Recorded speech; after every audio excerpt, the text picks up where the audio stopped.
Rajya Sabha TV के programme गुफ्तगू में आपका स्वागत है। मैं हूं आपके साथ इरफान। गुफ्तगू में आज हमारे साथ हैं मशहूर फिल्मकार, botanical writer, ecological gardener Pradeep Krishna.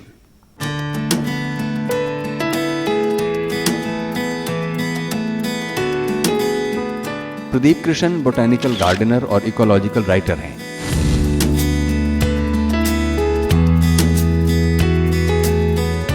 Delhi के पेड़ों की जानकारी इकट्ठा करके उन्होंने एक बेस्ट सेलर किताब भी लिखी है।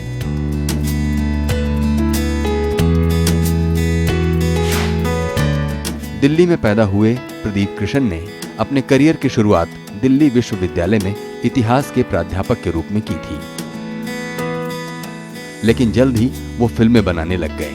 अपनी पत्नी अरुंधति राय के साथ उन्होंने मैसी साहब, in which any gives it to those ones और इलेक्ट्रिक मून जैसी अलग तरह की फिल्में बनाई।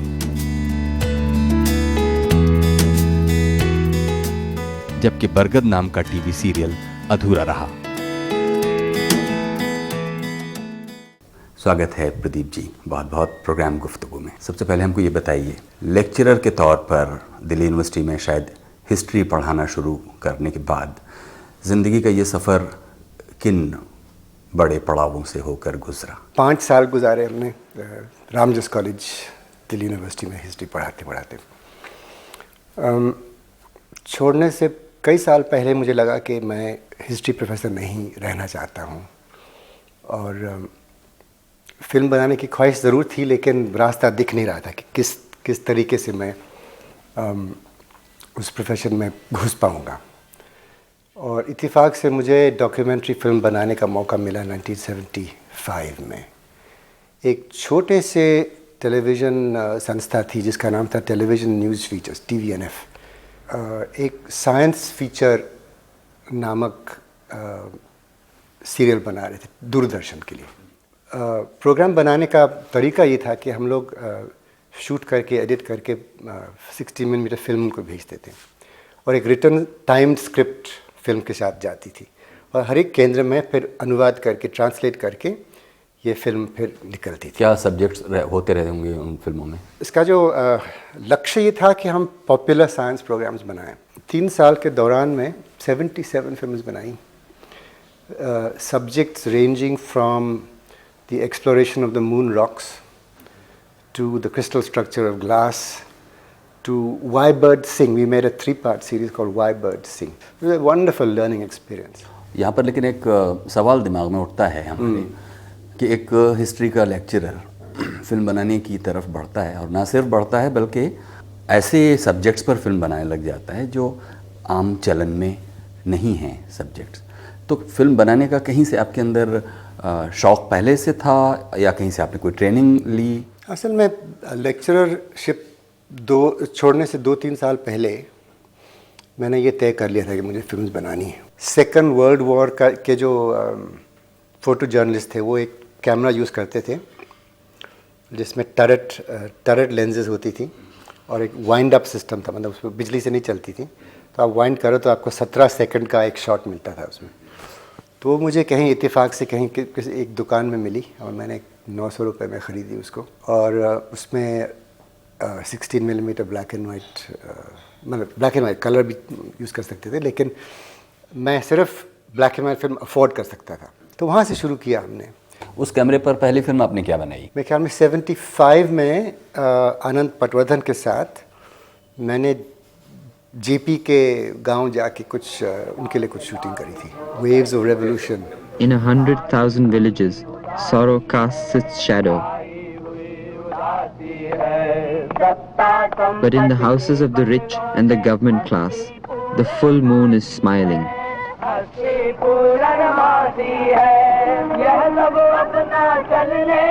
We have vowed not to let this continue.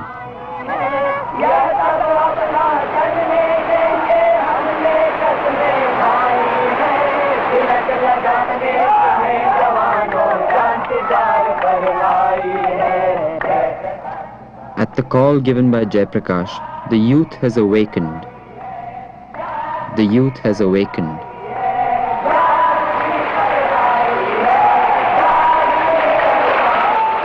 74 में मैंने तय किया था कि मैं शायद फिल्म इंस्टीट्यूट ज्वाइन करूं and I applied to the Poona film institute. और इत्तेफाक से मुझे गिरीश कर्नाड मिले कहीं किसी पार्टी पे, और मैंने कहा मैं आपको कुछ महीने बाद मिला करूंगा पुणे में, मैं आ रहा हूँ, ज्वाइन करने वाला हूँ। तो उन्होंने कहा इधर आके बैठो, मैं समझना चाहता हूँ आप क्या करना चाहते हो। तो उन्होंने कहा क्या करेंगे आप, कैमरा वर्क, डायरेक्शन, एडिटिंग, क्या करना चाह रहे हैं। मैंने कहा मैं तो डायरेक्शन ही कर सकता हूँ, क्योंकि कैमरा वर्क और ऑडियो के लिए वहाँ they wanted a science degree, जो मेरे पास नहीं था। तो उन्होंने कहा भाई आप मत आओ। तो मैंने कहा क्यों। तो उन्होंने समझाया कि भाई हम आपको डायरेक्शन नहीं सिखा सकते हैं। तो मैंने कहा आप किसी को जानते हो जिसके साथ मैं जुड़ सकता हूँ। तो उन्होंने कहा आप एक श्याम बेनेगल नाम करके हैं बम्बई में, समर छुट्टियों में गए श्याम बेनेगल के पास, और ज़्यादा कुछ किया नहीं, उनके साथ बैठे, उनके साथ घूमे। जब वो या उनके कैमरामैन या उनके क्रू शूट के लिए जाते थे तो मैं साथ रहता था। मैं ये नहीं कहूँगा कि ज़्यादा मैं सीखने का मौका मिला, लेकिन एक तरह से डीमिस्टिफिकेशन जो हो जाता है फिल्म के बारे में, वो काफ़ी हद तक हुआ उसमें। लेकिन असली लर्निंग तभी हुआ जब खुद करना शुरू किया। 79 के शायद अक्टूबर या नवंबर में मैंने मैसी साहब का स्क्रिप्ट लिखा, और एक उस ज़माने में NFDC को FFC कहते थे, फिल्म फाइनेंस कॉरपोरेशन। FFC ने एक ऑल इंडिया स्क्रिप्ट कंपटीशन घोषित किया था, तो उसमें मैंने भेजा और उसमें एक अवार्ड मिला। तो फिर FFC ने कहा कि देखो अगर आप हमको अपनी काबिलियत का कुछ सबूत दे सकते हैं कि आप डायरेक्ट कर सकते हैं, तो हम आपका फिल्म को हम प्रोड्यूस करने को तैयार हैं। 80 में अवार्ड था और 81 में फिर हम लोगों ने शूट करी उसको। I am thinking one small plan साहब। What? मे बी यहाँ वहाँ से साहब, फ्रॉम हेयर देर से थोड़ा पैसा बोरो कर लेंगे साहब। From where, Massey? नहीं साहब, ट्रेजरी में पैसों की कमी नहीं है साहब, शॉर्टेज तो सिर्फ पब्लिक वर्क्स अकाउंट में साहब। तो अभी कुछ अकाउंट से पैसा बोरो कर लेंगे साहब, कुछ यूनिफॉर्म से, कुछ फर्नीचर से, थोड़ा बहुत ऑफिस ओवरहेड से साहब। Come on, Massey, don't be a fool. You know damn well these accounts are audited. हाँ तो ठीक है साहब, ऑडिट के लिए वाउचर ही तो चाहिए साहब, तो वाउचर हम बना लेंगे साहब। Furniture, uniform etcetera, garden, overhead, और पैसा रोड पे लगा देंगे साहब। मैसी साहब को असल में बनने में करीबन 4 साल से ऊपर लगे। बहुत दिक्कतें झेलनी पड़ी, क्योंकि my salary was 20,000 rupees for directing the film. 3 दिन से यहाँ चुका हूँ, रोज तुझे देखता रहा, तू आई नहीं, तुझे लेने आया हूँ, चलेगी? कहाँ? नागपुर चलेगी ना? हाँ? ले, ऐसे करना, हम दोनों साथ नहीं जा सकते, तू वहां पहुंच जाना, बाद में मैं आ जाऊंगा। हाँ? और मैसी साहब के बाद? मैसी साहब बनने के बाद we tried to make a very ambitious television serial called बरगद। It was a film set in Allahabad, और इलाहाबाद का मशहूर न्यूरो सेंट्रल कॉलेज में 5 स्टूडेंट्स की ज़िंदगी को लेके it follows these 5 students right through to 1955। तो बैकग्राउंड में the whole freedom movement, the whole struggle was happening, और हमको ये लगा that it was a nice way of telling that story but through fiction। Over the E and accent, which means that E is sound. So at A and not it. Mishra, why don't you have one? हम sir? Yes, you.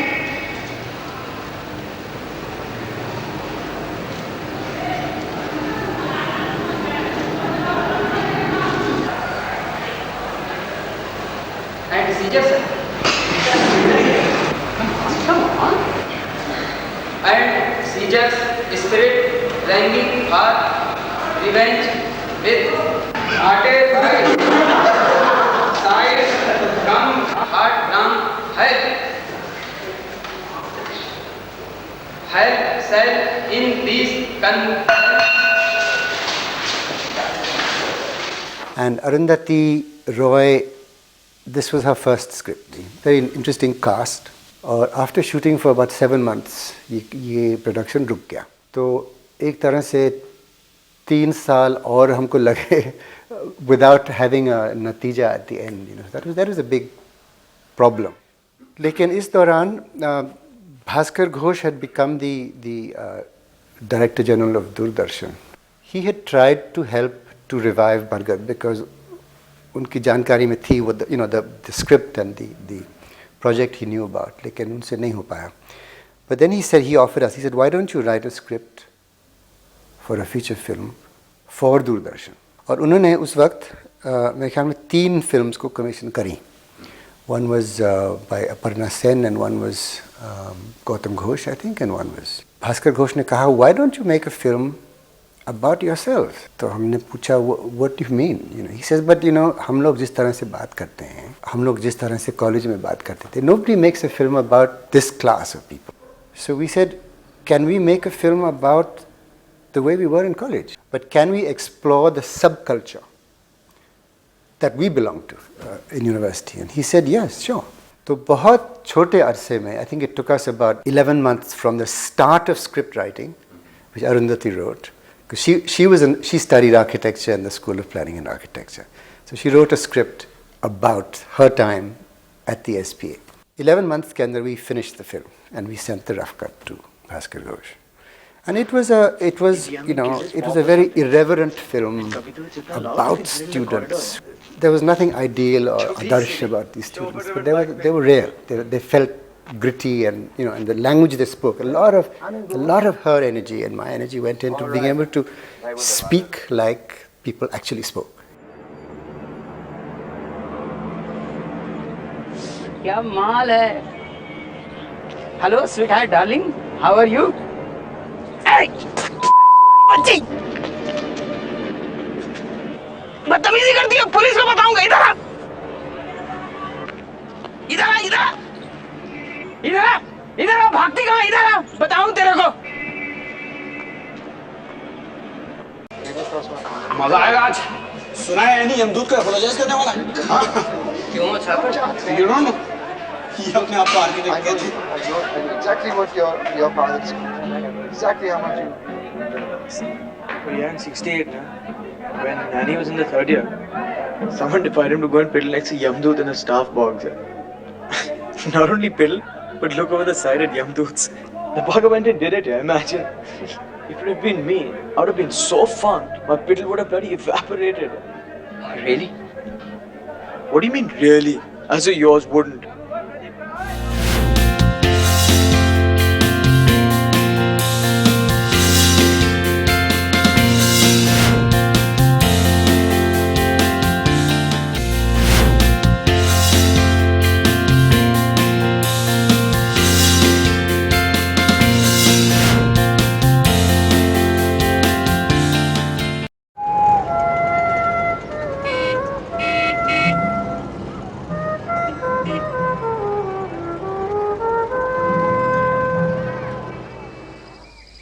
गांव कहाँ है रे तोरो? कहाँ रह? धना पगाड़ा. कौन है नंबरदार वहाँ का? मधी. जा मधी को भेज, कहना पार्क डायरेक्टर साहब ने बुलाया है दफ्तर में. अब भाग यहाँ से, चलो. It was a slightly ironic film. It was a slightly bitter film in some ways. The film was being produced by Channel 4 in Britain, and they gave us a lot of freedom to do it in the way that we wanted to. 91 we finished Electric Moon, and that was my last film. So, have you had reply from PM Secretariat? Not yet. हमने बताया नहीं आपको. They have sent me copy of your complaint along with photographs and asked me to conduct full inquiry into this matter.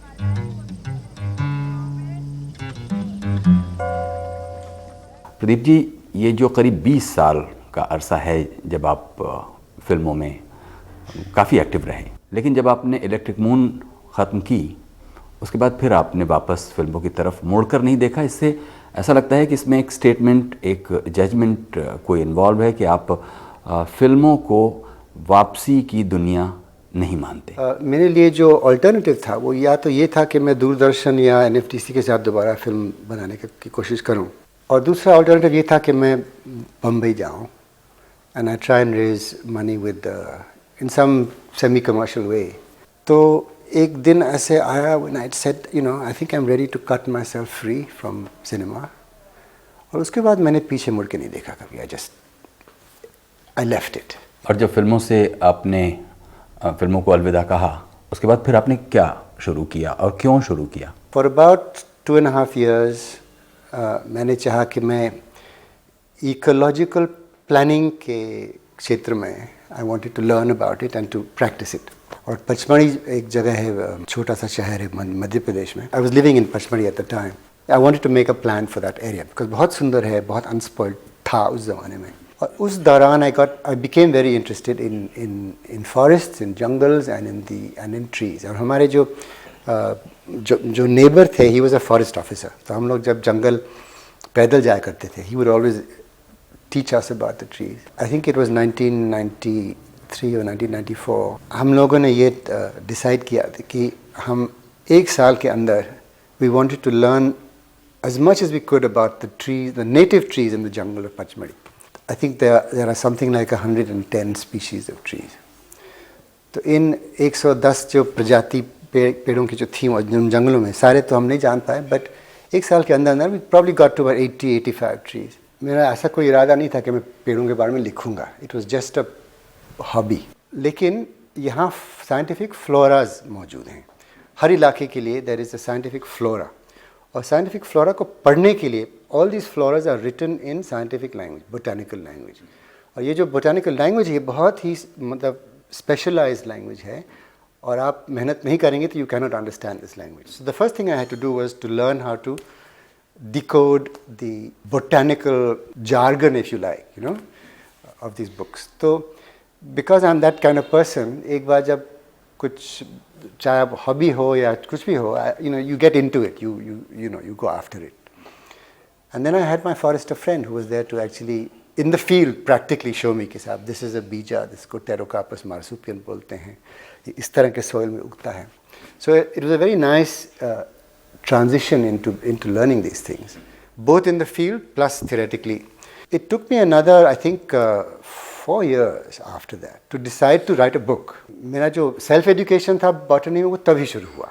When I decided कि अब दिल्ली के बारे में why don't I write a book? Delhi जैसी जगह में बहुत से exotic trees पाए जाते हैं, बहुत से ऐसे पेड़ हैं. अब हमारी किताब में there's 256 trees.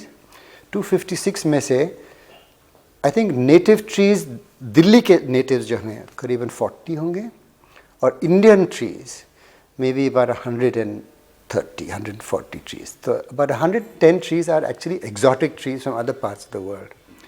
अगर वो common ऐसे पेड़ हैं जो लोग जानते हैं, then of course it's easy. लेकिन अगर एक तरह से ये अगर कोई forgotten exotics हैं जो कोई नहीं जानता है, it's very hard to recognize these trees and to identify them. And बहुत से ऐसे हमको दिल्ली में ऐसे पेड़ मिले जिसे आइडेंटिफाई करने में बहुत दिक्कत हुई. अब जैसे एक एग्जांपल मैं आपको देता हूँ. एक पेड़ मुझे सुंदर नर्सरी में मिला जो छोटा सा था, नाटा सा था, स्टंटेड. वो फूल भी नहीं देता था, तो उसके फूल भी हम मतलब देखने को भी मौका नहीं मिल रहा था. और जो भी मुझे बॉटनिस्ट मिलता था, चाहे वो देहरादून से हो या कहीं से हो, मैं उसको वहाँ ले जाता था कि भाई इसका भी बताओ. They would say show us the flowers. भाई फ्लावर्स ही नहीं होते हैं इसमें. तो करीबन 3 साल तक तो इस पेड़ ने मुझे परेशान किया. एंड मैंने सोचा कि मैं किताब में I will have one tree where I will say I don't know what this tree is. That's honest, you know, I don't know what this tree is. Then इत्तेफाक से I went to Australia and I was walking in the Sydney botanical garden, और मुझे एक पेड़ दिखा जो इस पेड़ से इतना फ़र्क था. This tree was about 6 or 7 feet tall. Sydney में जो मुझे जो पेड़ दिखा that was about 60 feet tall. तो उसका मैंने एक छोटा सा लीफ तोड़ के चारों तरफ देखा कि कोई देख तो नहीं रहा है. उसका लीफ लेके मैंने किताब में रख के मैं वापस लाया. I realise this is the same tree that is in Sunder nursery. This tree is endemic, मतलब ये सिर्फ सिडनी के कोस्टल एरिया में पाया जाता है. That became very exciting actually. It was like a giant detective story. And then I started taking people on walks. You see very recently मैं खुद बिल्कुल अनाड़ी था ट्री के फील्ड में. So I remember what are the difficulties that people had. लेकिन लोगों को वॉक्स पे ले जाने से मुझे और सीखने को मिला. तो what are the things that people get confused by? It was easy for me to then, you know, to address these problems in the book. and explain कि भाई this tree is easy to confuse with so and so. इस feature को देखिए, इससे आपका जो भ्रम है वो साफ हो जाएगा. See, writing a book about trees is not a dry business. You're also telling stories. You know, you're also trying to capture people's imagination. You're also trying to give them a sense of what this city is like. So it was an immensely enjoyable thing for me to write this book. हम समझते हैं कि ये trees of Delhi पहली कोई किताब है जिसने इतने बड़े पैमाने पर दिल्ली के पेड़ों की स्टडी की और दुनिया के सामने ये पेश करने की कोशिश की कि दिल्ली में इतनी तरह के पेड़ हैं. यहाँ पर एक छोटा सा ब्रेक लेंगे और ब्रेक के बाद ये जानने की कोशिश करेंगे कि ट्रीज़ ऑफ दिल्ली में प्रदीप किशन ने अपनी स्टडी के दौरान ऐसी कौन सी ख़ास बात पाई जो हमें भी जानना बहुत ज़रूरी है. कुछ एनेक्डोट्स, कुछ किस्से, कुछ कहानियाँ. एक छोटा सा ब्रेक.